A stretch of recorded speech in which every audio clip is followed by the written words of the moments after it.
Hello my dear students. तो मैं सुजीत वर्मा एक बार फिर से आ गया हूँ आप सभी के सामने एक नया वीडियो लेक्चर लेकर के। प्रीवियस वीडियो लेक्चर में मैंने आपको बोला था कि मैं अगले वीडियो लेक्चर में जब मिलूंगा तो आपको एटॉमिक मॉडल के बारे में बताऊंगा। अभी तक हमने discovery of electron, proton, neutron पे बातें कर ली हैं और मैंने पिछले वीडियो लेक्चर में आपको रेडियो एक्टिविटी के बारे में भी बताया है। तो आई होप कि आप हमारे वीडियो लेक्चर्स को देख रहे होंगे, एंजॉय कर रहे होंगे। और अगर हमारे वीडियो लेक्चर्स आपको पसंद आते हैं तो आप वीडियो को लाइक ज़रूर करें, हमारे चैनल को सब्सक्राइब जरूर करें।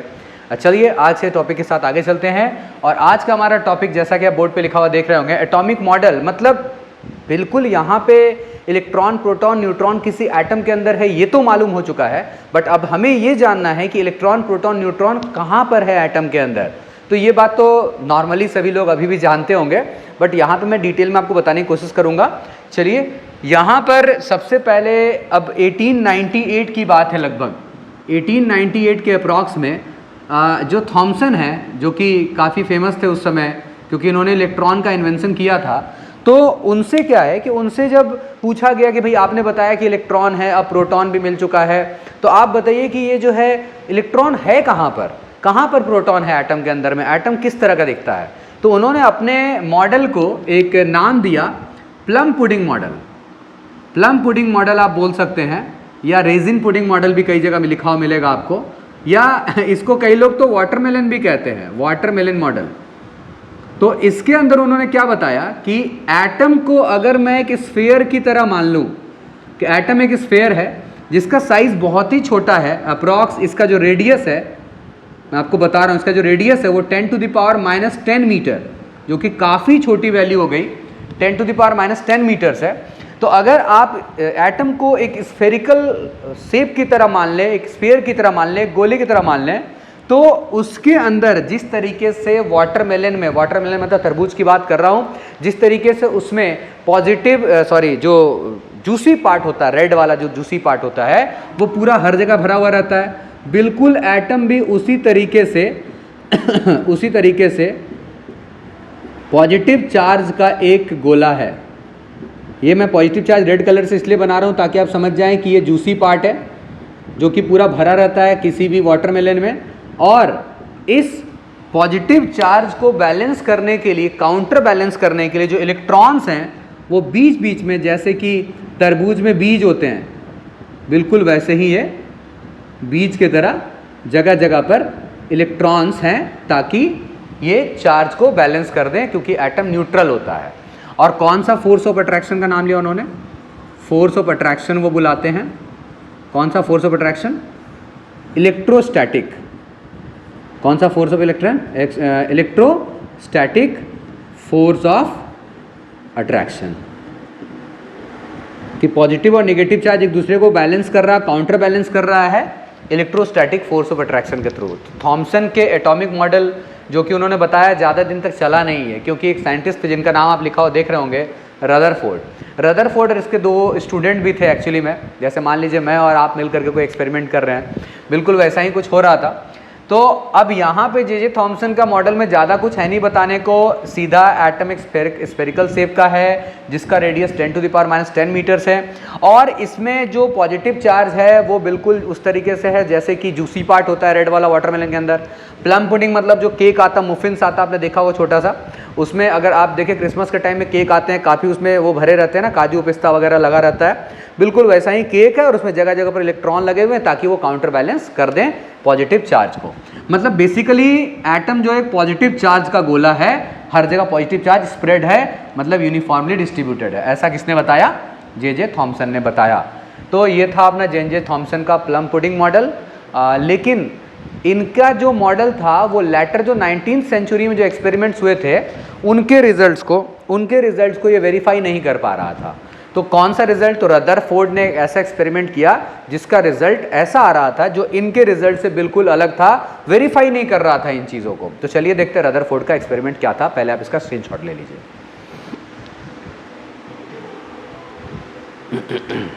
चलें।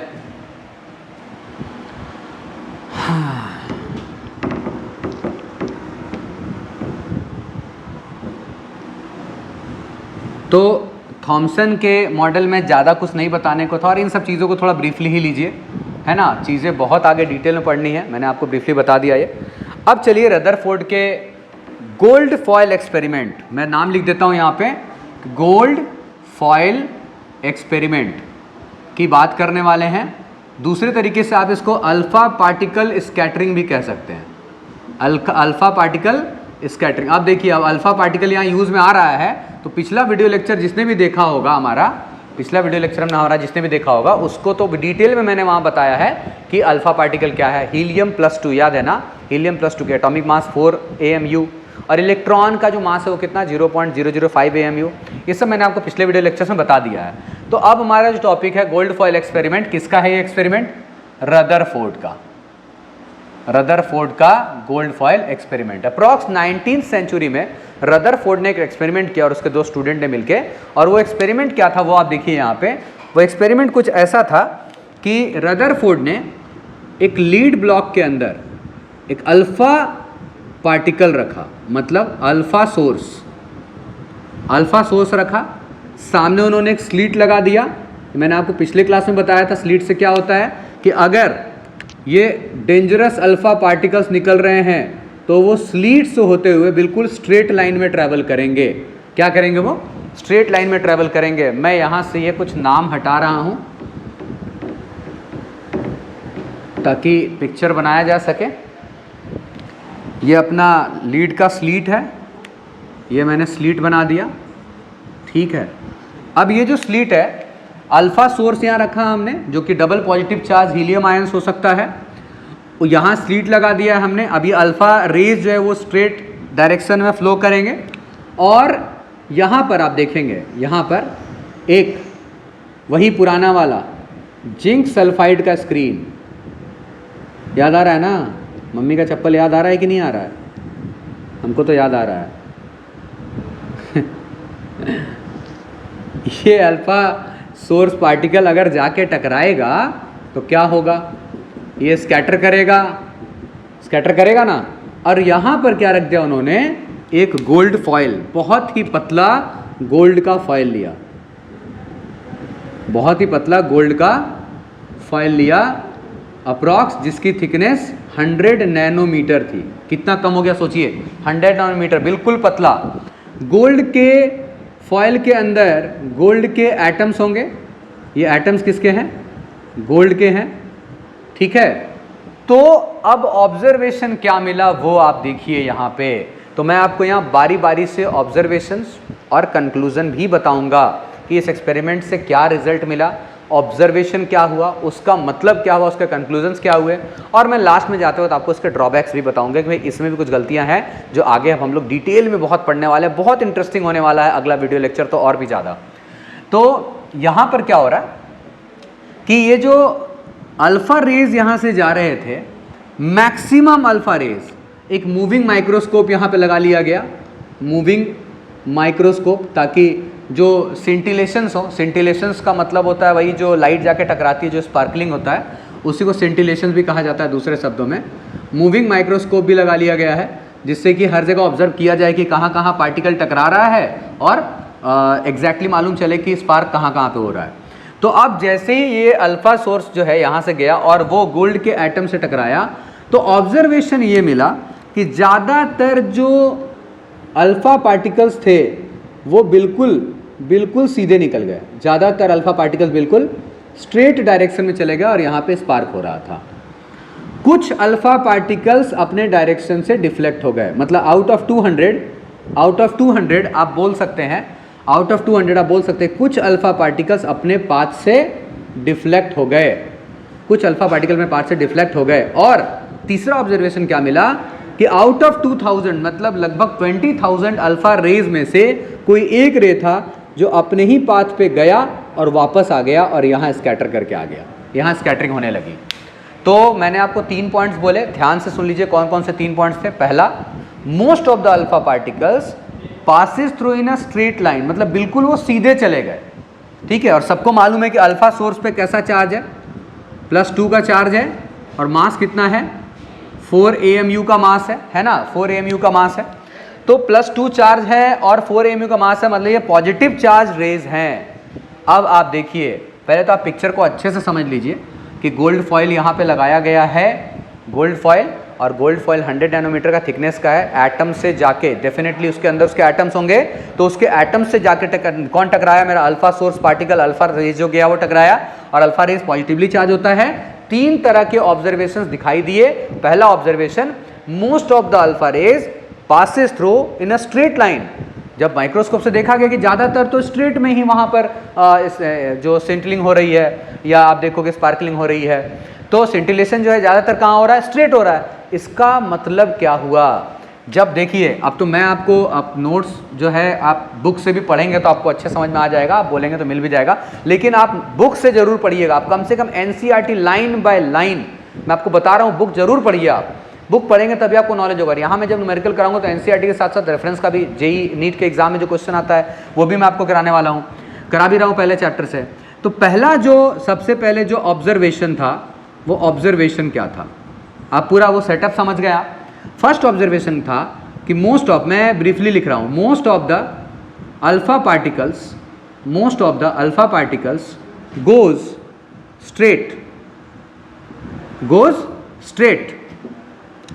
अब इसका कंक्लूजन क्या हुआ, कंक्लूजन क्या था, अब ये मैं कुछ देख रहा हूं कि ज़्यादातर अल्फा पार्टिकल स्ट्रेट चले गए हैं। अब आप सोचिए, अगर इसके अंदर मैं यहाँ साइड में एक पिक्चर बनाऊं क्या, चलिए यही बनाता हूँ फिर मिटा दूंगा। अगर अकॉर्डिंग टू जे थॉमसन इस तरीके का पॉजिटिव चार्ज का गोला होता, तो पॉजिटिव चार्ज और पॉजिटिव चार्ज एक दूसरे को तो रिपेल करता कि नहीं, अरे बोलो, अच्छा रिकॉर्डिंग चल रहा है, मुझे लगा मैं क्लास में हूँ। फील आता है पढ़ाते वक्त, फील करके ही पढ़ाना होता है, बहुत अच्छा लगता है। तो ज़्यादातर जो अल्फा पार्टिकल्स हैं वो बिल्कुल स्ट्रेट क्यों चले गए, उनको तो स्ट्रेट नहीं जाना चाहिए था। अगर जे थॉमसन का एटॉमिक मॉडल ठीक था, तो अगर यहाँ से अल्फा पार्टिकल्स आते जो कि पॉजिटिव चार्ज थे, तो उनको तो डिफ्लेक्शन शो करना चाहिए था हर एक पार्टिकल को, इसलिए क्योंकि पॉजिटिव चार्ज को डिफ्लेक्ट करता है, रिपल्सन होता है दोनों के बीच में। लेकिन ऐसा नहीं देखने को मिला, ज़्यादातर क्या हो रहे थे, स्ट्रेट स्ट्रेट स्ट्रेट सीधे निकल रहे हैं। तो इसका कंक्लूजन ये हुआ कि मोस्ट पार्ट ऑफ, मैं हटा दूं इसको, अच्छा चलो ये लिखता हूं, most part of an atom, most part of an atom is empty, most part of an atom is empty. ज़्यादातर हिस्सा एक एटम का खाली है, वहां पर कुछ नहीं है। हालांकि बाद में उन्होंने बताया कि वहां पे इलेक्ट्रॉन घूम रहे हैं, तो इलेक्ट्रॉन के बारे में जब पूछा कि तो उन्होंने बताया कि इलेक्ट्रॉन घूम रहे हैं, तो उसका भी उन्होंने जवाब दिया कि अगर इलेक्ट्रॉन था, जो कि इलेक्ट्रॉन नेगेटिवली चार्ज होता है, ये पॉजिटिवली चार्ज, देखिए मैं बाद का बात अभी आपको थोड़ा सा बता रहा हूँ, सुनते रहिएगा ध्यान से। जब उनसे बाद में पूछा गया कि सर फिर इलेक्ट्रॉन जो है, बोले इलेक्ट्रॉन यहीं पर अंदर में, तो भाई इलेक्ट्रॉन था और पॉजिटिव चार्ज रेस जा रहा, पॉजिटिव चार्ज रेस जा रहे हैं और वहां पर इलेक्ट्रॉन है नेगेटिव चार्ज वाला, तो अट्रैक्शन होना चाहिए। तो बोला अट्रैक्शन क्यों नहीं हुआ, बोला अरे भैया हाथी और चींटी, कभी चींटी हाथी का रास्ता रोक पाए, बोले हाँ सर सूढ़ में घुस जाएगी, अरे चलते रहेंगे पैर से दबा देंगे रोक पाएगा, नहीं ना यार, कान में घुसने का मौका नहीं देना है। अल्फा पार्टिकल सीधा जा रहा है, हेवी पॉजिटिव चार्ज है, +2 का चार्ज है उसके ऊपर, और मास कितना है 4 AMU का। वहीं जो इलेक्ट्रॉन अंदर घूमते होंगे उनका मास 0.0005 AMU, तो 0.0005 AMU और एक तरफ +4 AMU, ह्यूज डिफरेंस है। इसलिए ये जो पॉजिटिव चार्ज रेज जा रहे थे उनका रास्ता इलेक्ट्रॉन नहीं रोक पाया, अट्रैक्शन नहीं शो किया। ये जवाब भी आप दे सकते हैं, कोई अगर आपसे क्रॉस क्वेश्चनिंग करे कि इलेक्ट्रॉन है तो क्यों नहीं अट्रैक्शन हुआ, तो आप बताओ कि मास का डिफरेंस देख लीजिए आप कितना ज़्यादा है, इतना ज़्यादा मास है अल्फा पार्टिकल का और इलेक्ट्रॉन का मास के कंपेरिजन में तो नेग्लिजिबल है, इलेक्ट्रॉन का मास ऐसे भी नेग्लिजिबल होता है, तो आप ये आंसर कर सकते हैं। तो पहला ऑब्जर्वेशन मैंने आपको क्लियर कर दिया कि ज़्यादातर अल्फा रेज जो है बिल्कुल सीधे निकल गए, अल्फा पार्टिकल सीधे निकल गए। इसका मतलब यह है कि most of the part of an atom is empty. आप एक काम करें, आप इसका स्क्रीनशॉट ले लें। अब मैं एक एटम का पिक्चर यहाँ बनाऊंगा और उसी से सबको समझाऊंगा। आप स्क्रीनशॉट ले लीजिए, ले लीजिए।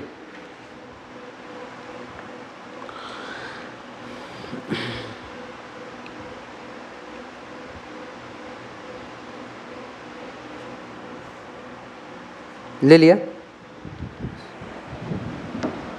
चलें मैं ये पिक्चर हटा रहा हूँ, हालांकि मैं अभी एटम का पिक्चर बना दूंगा। पहला ऑब्जर्वेशन भी आपने लिख लिया, अनडिफ्लेक्टेड क्यों रहे, अल्फा रेज अनडिफ्लेक्टेड क्यों रहे, इसका मतलब क्या है कि ज़्यादातर पार्ट एटम का क्या है, खाली है, ब्लैंक है बिल्कुल।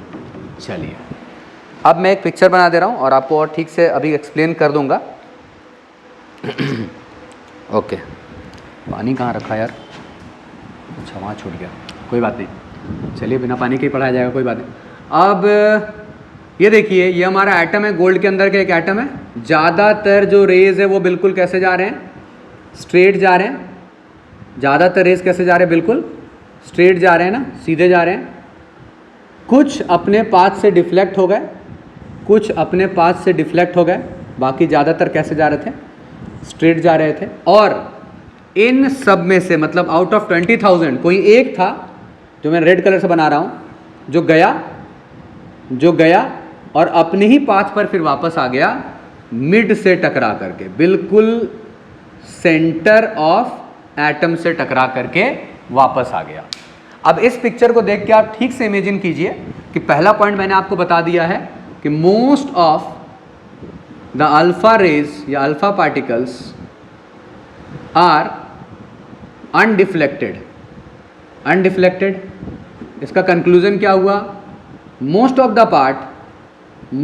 Part of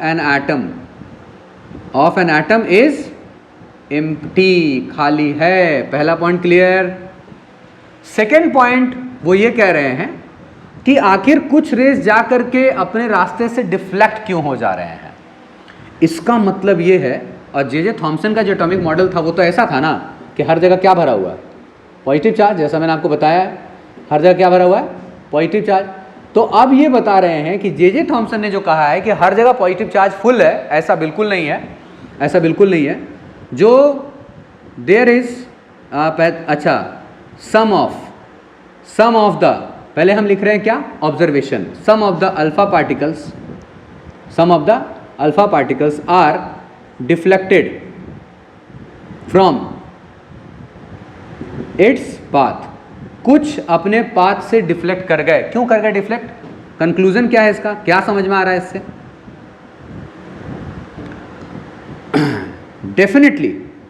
definitely some enormous मतलब heavy, enormous force repel the alpha particle which is positively charged, and positive charge is not spread throughout the atom। मतलब समझिए आप, कुछ अल्फा पार्टिकल्स अपने पास से डिफ्लेक्ट हो गए, इसका मतलब क्या है कि पक्का है कि कोई ना कोई इनॉर्मस स्ट्रॉन्ग फोर्स, कोई विशालकाय पॉजिटिव चार्ज के नजदीक मेरे पार्टिकल्स आ रहे थे, और हर जगह ऐसा देखने को नहीं मिला। पॉजिटिव चार्ज के कारण ही रिपल्सन हुआ है, बिना पॉजिटिव चार्ज के रिपल्सन होता नहीं। इसका मतलब कोई हेवी पॉजिटिव चार्ज आने जा रहा है जिसके कारण रिपल्सन हो रहा है। और साथ साथ वो जो जे थॉमसन बता रहे थे कि पॉजिटिव चार्ज पूरा हर जगह यूनिफॉर्मली डिस्ट्रीब्यूटेड है, ऐसा बिल्कुल भी नहीं है। Positive charge uniformly through out spread नहीं है।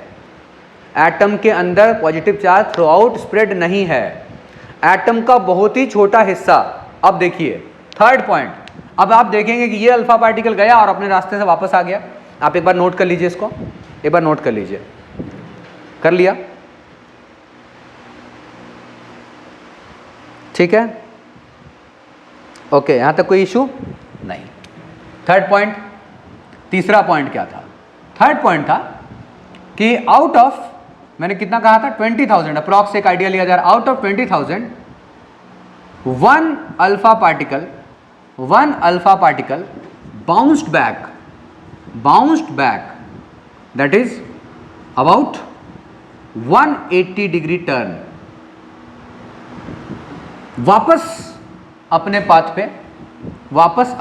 पे आ गया। ठीक है, बाउंस बैक, चलिए यहीं से समझ में आ जाए, कोई दिक्कत नहीं। बाउंस बैक का मतलब वापस अपने पाथ पे आ गया।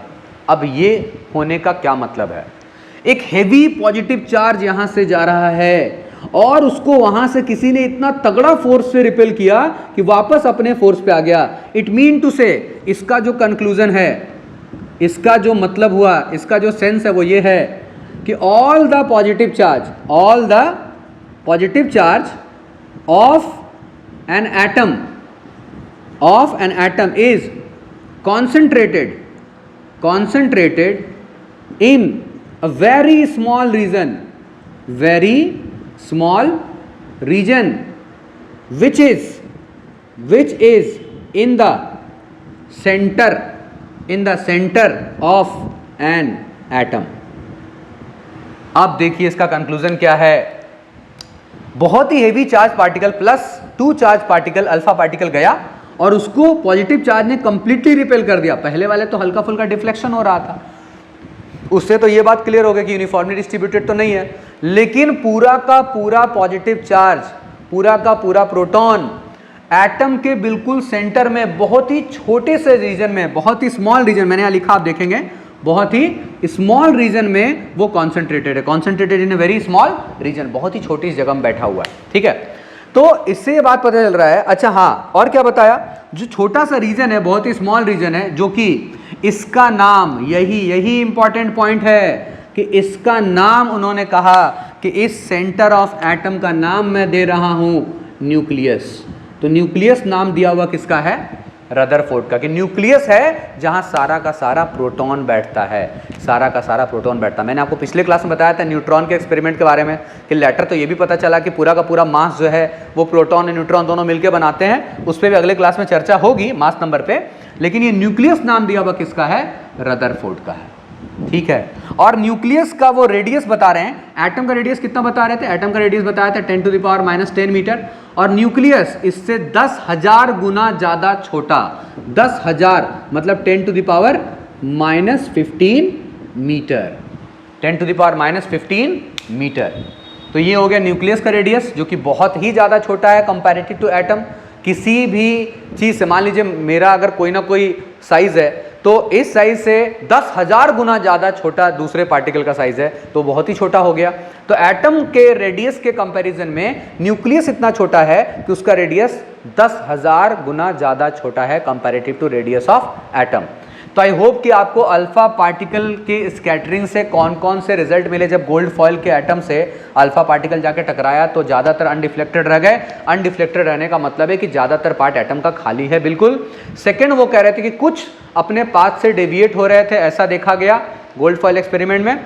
तो इसका मतलब ये है कि डेफिनेटली जो सारा का सारा एटम है वो पॉजिटिव चार्ज से भरा हुआ तो है नहीं, कोई इनॉर्मस, कोई हेवी पॉजिटिव चार्ज तो इसके अंदर जरूर है, जो कि एक छोटे से हिस्से में कॉन्सेंट्रेटेड है, हर जगह वो डिस्ट्रीब्यूटेड नहीं है. अगर वो हर जगह होता तो हर जगह रिपल्सन देखने को मिलता. उसके बाद जो उन्होंने कुछ ऐसे 20,000 में एक आध रेज ऐसे देखे जो वापस बाउंस बैक हो गया, अपने ही रास्ते वापस आ गया. इसका मतलब तो यही हुआ ना कि सारा का सारा मैसिव पॉजिटिव चार्ज, मैं वर्ड यूज कर रहा हूं मैसिव माने स्ट्रॉन्ग पॉजिटिव चार्ज, जहां पूरा मास कंटेन करता है एटम अपना, पूरा का पूरा जो पॉजिटिव चार्ज है, जो मैसिव पॉजिटिव चार्ज है, वो पूरा का पूरा कहां बैठा हुआ है, सेंटर ऑफ एटम में बैठा हुआ है, जिसका रेडियस 10⁻⁻15 मीटर है, 10,000 टाइम्स छोटा है किससे, एटम के रेडियस से. और उस सेंटर का नाम बहुत ही famous, none other than nucleus उसका नाम रखा गया कि न्यूक्लियस में ही सारा का सारा पॉजिटिव चार्ज बैठा हुआ है. तो आई होप कि आपको ये पॉइंट समझ में आ गया होगा. और भी अब रदरफोर्ड के क्या कंक्लूजन थे, उन्होंने और क्या बातें बताई, इलेक्ट्रॉन्स के बारे में उन्होंने क्या कहा, यहीं पे तो ड्रॉबैक हुआ है उनका. चलिए बताते हैं आपको. पहले आप इसका स्क्रीनशॉट ले लीजिए और नोट्स भी बना सकते हैं आप यहाँ से. चलिए बना लीजिए. सही है यहाँ तक?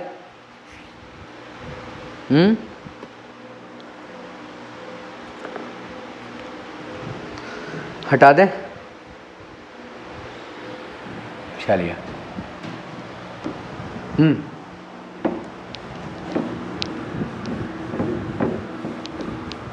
क्लियर है?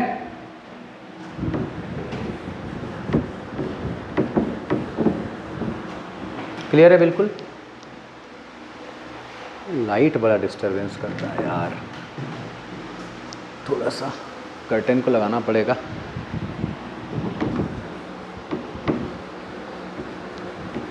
चलें, हटा दें इस पिक्चर को भी.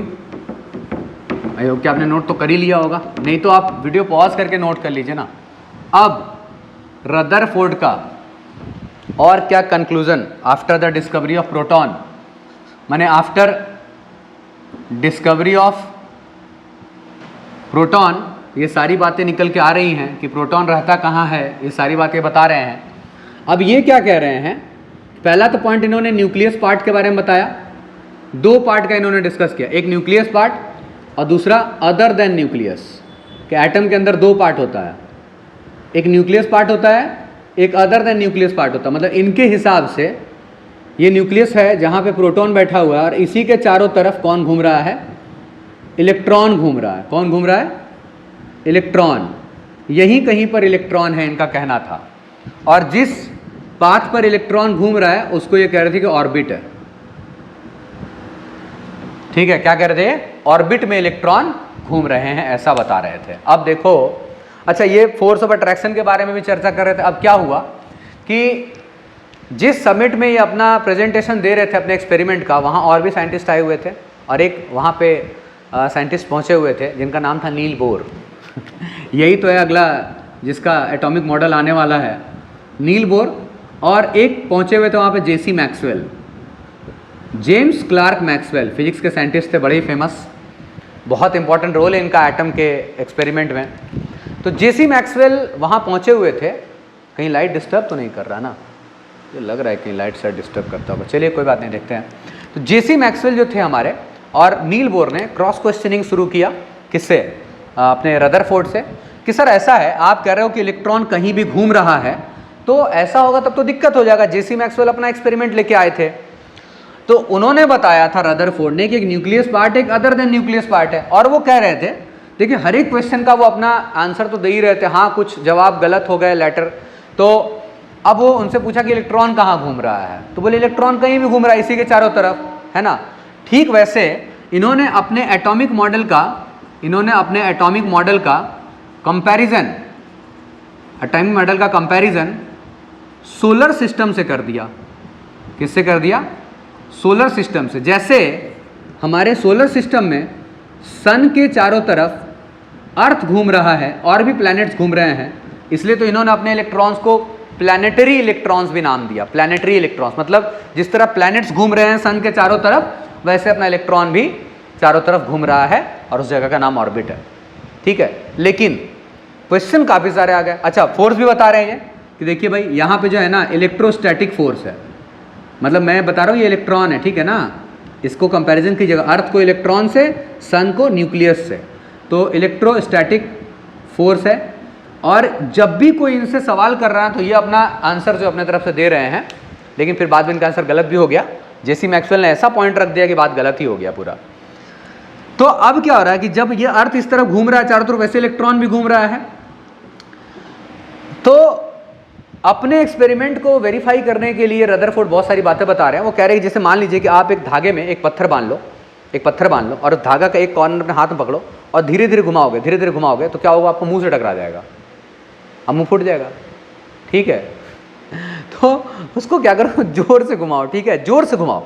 जब आप जोर से घुमाओगे ना तो आप देखोगे कि धागा तन जाएगा पूरा और जो कॉर्नर पे पत्थर आ जाएगा, आप उसको जोर से घुमा रहे हो तो वो कभी भी आपके फेस से नहीं टकराएगा। तो ये कह रहे हैं कि उसी तरीके से इलेक्ट्रॉन जो है ना एकदम हाई वेलोसिटी के साथ में चक्कर काट रहा है, जैसे मेरे प्लैनेट चक्कर काट रहे हैं। तो जब कभी भी इलेक्ट्रॉन इस तरीके से मान लीजिए चक्कर काटेगा प्रोटॉन के चारों तरफ, तो इन दोनों के बीच में जो फोर्स ऑफ अट्रैक्शन होता है फिजिक्स के हिसाब से, कई बार आपने देखा होगा, सेंट्रीपीटल फोर्स। कौन सा फोर्स, सेंट्रीपीटल फोर्स, जिसको कि कूलम्बिक फोर्स भी कहा जाता है, COLOU एम्बिक, कूलम्बिक फोर्स। भाई स्पेलिंग देख लेना कूलम्बिक का, ठीक है, कूलम्बिक, ठीक है, LUM होता है शायद, देख लेना भाई, कूलम्बिक फोर्स कहा जाता है। और देखिए आप अपने रस्सी को अपने तरफ खींच के रखा तो आपको मालूम है कि फोर्स इधर आ रहा है, लेकिन अब पत्थर उधर क्यों नहीं जा रहा है, तो उधर एक ऐसा फोर्स है जो उसको बैलेंस किए हुए बाहर की तरफ, उसको सेंट्रीफ्यूगल फोर्स, सेंट्रीफ्यूगल फोर्स, जिसका दूसरा नाम स्यूडो फोर्स भी है, स्यूडो फोर्स भी है। इसके थ्रू ये बैलेंस्ड है, मतलब इलेक्ट्रॉन को बाहर की तरफ भी एक फोर्स खींच रहा है और इलेक्ट्रॉन को अंदर की तरफ भी एक फोर्स खींच रहा है। तो अंदर की तरफ कौन सा फोर्स खींच रहा है, इलेक्ट्रोस्टैटिक फोर्स ऑफ अट्रैक्शन, जिसको उन्होंने अपने शब्दों में सेंट्रीपीटल फोर्स और कूलम्बिक फोर्स भी कहा, अपने बात को जवाब देने के लिए और वेरीफाई करने के लिए। और सेंट्रीफ्यूगल फोर्स क्या कर रहा है, वो इलेक्ट्रॉन को बाहर की तरफ खींच रहा है, जिसके कारण इलेक्ट्रॉन कहीं नहीं जा रहा। वो अपना पॉइंट रख रहे हैं कि इलेक्ट्रॉन कहीं नहीं जा रहा। अरे भैया अंदर तरफ खींच रहा है, इसको अंदर जाना चाहिए था, अंदर क्यों नहीं आ रहा? तो बोले एक ऐसा इनविजिबल फोर्स है बाहर की तरफ, सेंट्रीफ्यूगल फोर्स, जो उसको अंदर नहीं आने दे रहा, वो इलेक्ट्रॉन को बाहर की तरफ खींच रहा है। तो इलेक्ट्रॉन को प्रोटॉन खींच रहा है और इलेक्ट्रॉन को सेंट्रीफ्यूगल फोर्स खींच रहा है। तो इलेक्ट्रॉन को इधर खींच रहा है, इलेक्ट्रॉन को इधर खींच रहा है, इलेक्ट्रॉन कहीं नहीं जा रहा। ऐसा वो अपने पॉइंट में बता रहे थे। ठीक है, कौन बता रहे थे? रदरफोर्ड। लेकिन जेसी मैक्सवेल ने ऐसा एक्सपेरिमेंट किया था कि उनके एक्सपेरिमेंट के हिसाब से ये बात गलत हो गई। क्या गलत हो गई? पहले आप इसका स्क्रीनशॉट ले लीजिए भाई, आपको पॉइंट याद रखना चाहिए। Centripetal, coulombic, centrifugal, pseudo force. Solar system से कंपेयर कर रहे थे, अर्थ को वो इलेक्ट्रॉन बता रहे थे, सन को वो प्रोटॉन बता रहे थे, ये सब रदरफोर्ड ने बताया। अब हमें चर्चा करनी है उनके ड्रॉबैक्स पर, तो आप इसे लिख लें, अपने पास लिख लीजिए।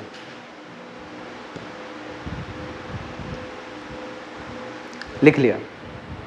हटा दें, ड्रॉबैक्स पे चर्चा कर लें थोड़ा सा, इस टॉपिक को पूरा कंप्लीट कर दें, तब अगले क्लास में atomic number, mass number, isotope, isobar, isotones, iso electrons, isosters, छोटा छोटा टॉपिक्स है, बड़ा इंपॉर्टेंट, वो सब हम लोग देखेंगे। चलिए यार, पानी का बोतल वहाँ छोड़ने में बड़ा दिक्कत हो, कोई बात नहीं, अब लास्ट ही चल रहा है। हाँ, पॉइंट ऐसा है, ड्रॉबैक्स। अब ये ड्रॉबैक्स क्या क्या थे? रदरफोर्ड के एक्सपेरिमेंट का सबसे बड़ा ड्रॉबैक था इलेक्ट्रॉन के बारे में, इलेक्ट्रॉन का पोजीशन वो नहीं बता पाए क्लियरली। वो कह रहे थे कि इलेक्ट्रॉन ऐसे घूम रहा है, प्रोटॉन के चारों तरफ कौन घूम रहा है? इलेक्ट्रॉन। जेसी मैक्सवेल ने बताया, जेसी मैक्सवेल ने कहा कि भैया अगर एक पॉजिटिव चार्ज बॉडी हो और दूसरा भी पॉजिटिव चार्ज बॉडी हो और दोनों एक दूसरे का अराउंड अगर घूमेंगे, तो उन्होंने एक एक्सपेरिमेंट दिखाया कि ये जो पॉजिटिव चार्ज बॉडी है वो धीरे धीरे इसका एनर्जी लेस होता चला जाएगा। एनर्जी क्या होता जाएगा? लॉस होता जाएगा। ये अपनी पोटेंशियल एनर्जी धीरे धीरे खोने लगेगा, इसके पोटेंशियल एनर्जी की कमी होने लगेगी, कम होता चला जाएगा। और ऐसा अगर हुआ तो वो धीरे धीरे घूमते घूमते आ करके क्या होगा? जो इलेक्ट्रॉन है electron would collide with proton and atom would collapse in 10⁻⁻8 second. अब बताओ आप, इतने कम समय में, मतलब उसने अपने एक्सपेरिमेंट बताया कि जब दो चार्ज बॉडीज एक दूसरे का अराउंड घूमती है तो चार्ज बॉडी दोनों की पोटेंशियल एनर्जी लूज होती है, और जब पोटेंशियल एनर्जी कम होगा तो वो धीरे धीरे क्या होगा? एक दूसरे से टकरा जाएंगे, एटम खत्म हो जाएगा। क्योंकि आप तो कह रहे हो इलेक्ट्रॉन कहीं भी घूम रहा है, तो इलेक्ट्रॉन कहीं भी घूम रहा है, किस जगह घूम रहा है, क्या उसका फिक्स्ड वेलोसिटी है, क्या उसकी एनर्जी है, कुछ नहीं बता पा रहे रदरफोर्ड। और यही सब चीज़ बाद में किसने बताया? नील बोर ने। लेकिन नील बोर ने ये बात बताने से पहले काफ़ी सारे साइंटिस्ट की स्टडी की, बातों की स्टडी की, तब उन्होंने एटॉमिक मॉडल बनाया अपना, और जिसकी स्टडी हम लोग करने वाले हैं अगले 3-4 क्लास में, 3-4 वीडियो लेक्चर्स में। बहुत अच्छे से पढ़ाएंगे आपको, बहुत डिटेल में पढ़ाएंगे, आप आराम से रिवीजन भी कीजिए, पढ़िए भी, मेहनत कीजिए। ठीक है, यहाँ चलते हैं कि इनका कहना था कि अगर चार्ज बॉडी दूसरे का अराउंड घूमता रहेगा तो एनर्जी लॉस करेगा, एनर्जी लॉस करेगा तो एक दिन ये इसमें आके टकराएगा, एटम खत्म हो जाएगा, दुनिया खत्म हो जाएगी, आप भी खत्म, हम भी खत्म, पढ़ाई भी खत्म, सब खत्म। अरे कुछ बच्चे खुश हो गए पढ़ाई खत्म होने से। भाई खुश मत हो, एजुकेशन जीवन का सिर्फ पढ़ाई से ऐसा नहीं है कि पढ़ाई सिर्फ इसलिए नहीं ज़रूरी है कि हम इलेक्ट्रॉन प्रोटॉन जान लें और पैसे कमा लें। पढ़ना लिखना इंसान को एक सेंसिटिव माइंड देता है, एक स्टेबिलिटी देता है जीवन में, आपको जीवन जीने का तरीका सिखाता है। पढ़ाई सिर्फ ये सेंस नहीं कि आप पढ़ाई कर लो, आप पैसे कमा लो, सब कुछ हो जाएगा। आपको तो पढ़ाई के थ्रू क्या होता है, आपके बोलने की शैली, आपके बात करने की शैली, आपके लोगों से इंटरेक्शन करने की शैली, जो भी है, ये सारी चीज़ें तो पढ़ाई के ज़रिए ही लोग सीखते हैं। इसलिए एजुकेशन लाइफ का बहुत इंपॉर्टेंट मतलब पार्ट है। इनफैक्ट मेरे हिसाब से भाई सबसे इंपॉर्टेंट पार्ट है, मैं यही सोचता हूँ। अब जो है यहाँ पे आप देखो 10⁻⁸ सेकंड के अंदर कहानी ख़त्म हो जाएगी, लेकिन ऐसा हो नहीं रहा। मतलब आप सही से नहीं बता पा रहे हो, सही बात है, सही से नहीं बता पा रहे हैं, तभी तो नील बोर को मौका मिला। तो जेसी मैक्सवेल के बाद से लोग प्रभावित हुए, लेकिन फिर भी न्यूक्लियस दुनिया को मिल चुका था, और न्यूक्लियस में प्रोटॉन होते हैं, जिसमें लेटर ये भी बताया गया कि इसमें न्यूट्रॉन भी होते हैं, क्योंकि मास जो है वो दोनों को मिला के मिल रहा था। ये सब मैंने आपको पिछले वीडियो लेक्चर में बताया है, फिर अगले वीडियो लेक्चर में होने वाला है मास नंबर। और एक ड्रॉबैक तो इनका ऐसा था जिसके बारे में अभी आपको ज़्यादा नहीं समझा पाऊंगा क्योंकि वो नाम मैंने आपको भी नहीं बताया है, लेकिन फिर भी मैं एटलीस्ट बता दे रहा हूँ आपको कि आप याद रखें, आगे मैं आपको क्लियर करूँगा, डेफिनेटली क्लियर करूँगा। और मैं बोलूँगा कि देखिए मैंने आपको उस दिन ड्रॉबैक के बारे में कहा था, देखिए आज मैं उसको क्लियर कर रहा हूँ। अकॉर्डिंग टू रदरफोर्ड जो एटम होते हैं वो कंटिन्यूअस, वो क्या करते हैं, कंटिन्यूअस स्पेक्ट्रम शो करते हैं। क्या करते हैं वो? कंटिन्यूअस स्पेक्ट्रम शो करते हैं। अभी के लिए फिलहाल आप इतना ही जान लीजिए, कंटिन्यूअस स्पेक्ट्रम का मतलब होता है कलर बैंड, जिसमें कहीं भी कोई भी गैप नहीं होता, हर जगह कोई ना कोई कलर नज़र आता है, 7 रंग रेनबो के नज़र आते हैं, कहीं कोई गैप नहीं होता। लेकिन लेटर ये देखा गया कि जो एटम होता है वो एक्चुअली में एटॉमिक स्पेक्ट्रा शो करता है। क्या शो करता है? एटॉमिक स्पेक्ट्रा, या फिर इसको लीनियर या लाइन स्पेक्ट्रा भी कहा जाता है। तो इसका मतलब है कि ये भी उनका जो स्टेटमेंट था कि एटम जो है कंटिन्यूअस, एटम जो है कंटिन्यूअस स्पेक्ट्रा शो करता है, ये बात भी लेटर क्या हो गई? गलत हो गई। तो कुल मिलाकर देखा जाए तो जो रदरफोर्ड है उनका ड्रॉबैक सबसे बड़ा ये था कि इलेक्ट्रॉन का ना पोजीशन बता पाए थे, ना वेलोसिटी बताए थे, ना उसकी एनर्जी के बारे में कुछ कह पाए, मतलब उसका ना पोजीशन बता पा रहे थे एक्चुअली में कि कहाँ है और कैसे घूम रहा, कुछ क्लियर नहीं कर पा रहे थे। उनके हिसाब से तो भाई दुनिया ही खत्म हो जाती है इलेक्ट्रॉन इससे घूम रहा है तो। और एक ड्रॉबैक मैंने आपको और बताया कि वो कंटिन्यूअस स्पेक्ट्रम कह रहे थे कि जो एटम वो कंटिन्यूअस स्पेक्ट्रम शो करता है, जबकि लेटर एक्सपेरिमेंट से पता चला कि एटम्स जो हैं वो एटॉमिक स्पेक्ट्रा शो करते हैं। ठीक है, आप स्क्रीनशॉट ले लीजिए। अब तो इसमें और कुछ हालांकि बचा नहीं, फिर भी ज़्यादा तो ऐसा कुछ नहीं बचा, ड्रॉबैक हो गया है, ठीक है, ख़त्म। हाँ ख़त्म, ओके। तो यहीं पर अब इसको समाप्त घोषित किया जाता है, इस टॉपिक को यहीं पे ख़त्म होता है। अगले क्लास में हम लोगों का छोटा छोटा टॉपिक है एटॉमिक नंबर, जो कि आप पहले से जानते हैं, फिर भी मैं आपको बता दूंगा डिटेल में अच्छे से। Atomic number, mass number, isotope, isobars, isotones, iso electrons और आइसोस्टर्स, ये एनसीईआरटी से बाहर रहेगा टॉपिक। और देखूंगा न्यूक्लियर स्टेबिलिटी के बारे में थोड़ी बातें करूँगा। अगले क्लास का टॉपिक वो छोटा छोटा टॉपिक्स है। उसके बाद हम लोग बोर एटॉमिक मॉडल के लिए जो भी चीज़ें उसको लीड कर रही थी, मतलब जिन चीज़ों को पढ़ने के बाद बोर एटॉमिक मॉडल समझ में आएगा, उसके बारे में बातें होंगी। ठीक है, मिलेंगे हम लोग अगले वीडियो लेक्चर में बच्चों, और तब तक के लिए आप हमेशा की तरह सावधान रहें, सतर्क रहें, पढ़ते रहें। जो मैं अंत में बोलता हूँ वो तो हमेशा है और हमेशा रहेगा। जय हिंद।